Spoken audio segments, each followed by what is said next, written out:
कागल मतदारसंघाचे उमेदवार असल्यामुळे साहेब हे फार अस्वस्थ होते आणि या कागल मतदारसंघामधील काळजी त्यांना नेहमी लागलेली आहे आणि मी सर्वच कार्यकर्त्यांना विनंती केलेली आहे। मला वाटतं साहेब मी संपूर्ण माझ्या मतदारसंघाचा गाव टू गाव दौरा केलेला आहे आणि मी आज तुम्हाला शब्द देतो की कोणत्याही परिस्थितीमध्ये धनंजय माडकांना एकही मत कमी पडणार नाही अशा प्रकारचं काम आमचे सर्व कार्यकर्ते करतील। हाडाचं काढा आणि रक्ताचं पाणी हे सर्व कार्यकर्ते करतील। गेल्या निवडणुकीमध्ये ज्या पद्धतीनं धनंजय माडकांना निवडून आणण्यासाठी आम्ही सर्वांनी कष्ट घेतले, जीवाचं रान केलं, त्याच पद्धतीनं याही वेळेला आम्ही करू। आपण निश्चिंत असावं कारण सर्वच कार्यकर्त्यांना माहिती आहे जो हसन मुश्रीफ आज आहे तो साहेब तुमच्यामुळं।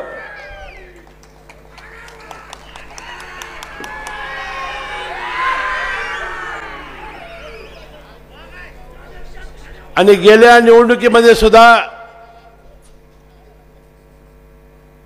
धनंजय माडकांना फार मोठं मताधिक्य आम्ही देऊ शकलो नसलो तर जिल्हाभर संपूर्णपणानं रणधमाळी उठवण्यामध्ये आमचे कार्यकर्ते अग्रेसर होते। गेल्या 5 वर्षामध्ये त्यांनी अनेक कार्यकर्त्यांची अनेक वेळा माफी मागितलेली आहे, दिलगिरी व्यक्त केलेली आहे, विषय तो संपलेला आहे। गेल्या 5 वर्षामध्ये लोकसभेमध्ये आपण पाठवल्यानंतर त्यांनी अतिशय चांगलं काम त्या लोकसभेमध्ये केलेलं आहे। सर्वात जास्त प्रश्न विचारणारे आणि सलग 3 वर्ष संसद रत्न पुरस्कार मिळवणारे आपले खासदार झालेले आहेत। आपल्या जिल्ह्यासाठी केंद्र सरकारकडून येणाऱ्या सगळ्या योजना, मग कोल्हापूरचं railway station model railway station बनवायचं असेल, वैभववाडी ते कोल्हापूर हा कोकणचा नवीन ट्रॅक मंजूर करायचं काम असेल, मी साहेब भाषणामध्ये सांगत होतो हा ट्रॅक मंजूर झालेला आहे। रेल्वे सुरू झाली की रोज आम्हाला कोकणात जाता येईल, मासे आणि आंबे आणता येतील ताजे ताजे। विमानतळाचं विस्तारीकरण झालेलं आहे, विमानसेवा सुरळीत झालेली आहे। माणसं म्हणतात आमचा आणि विमानाचा काय संबंध? मी अनेक वेळा समजावून सांगितलं विमानाचा संबंध आपला आहे।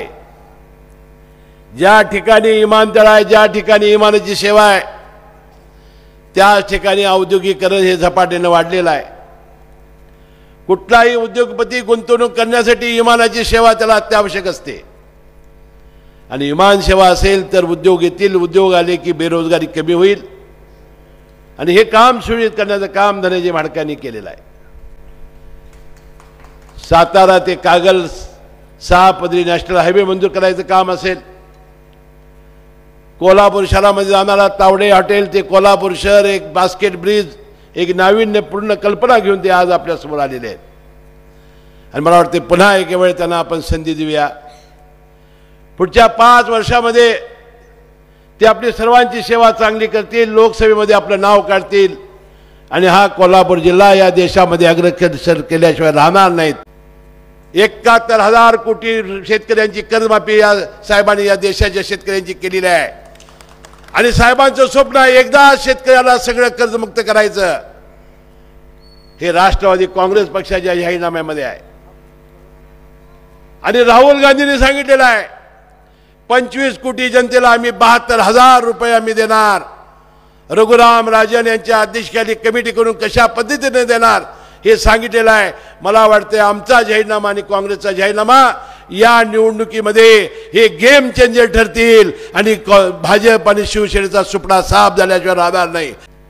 मी साहेबांना माझी एकच माझी चिंता आहे साहेबांच्याबद्दल, किती राबायचं ते, किती वर्ष साहेब। आता आम्ही तुमचं चुकलंच अशी फिल्म बघितली, किती काम केलंय आपण या देशासाठी, राज्यासाठी किती काम केलंय। संपूर्ण देशाची संपूर्ण परिस्थिती बदलून टाकण्याचं काम आपण आपल्या या संपूर्ण कारकिर्दीमध्ये केलं आणि या वयासह आपण फिरताय. तुमचे हे कष्ट, तुम्ही काढलेला घाम हा आम्ही वाया जाऊ देणार नाही एवढी शपथ या निमित्ताने घेतो.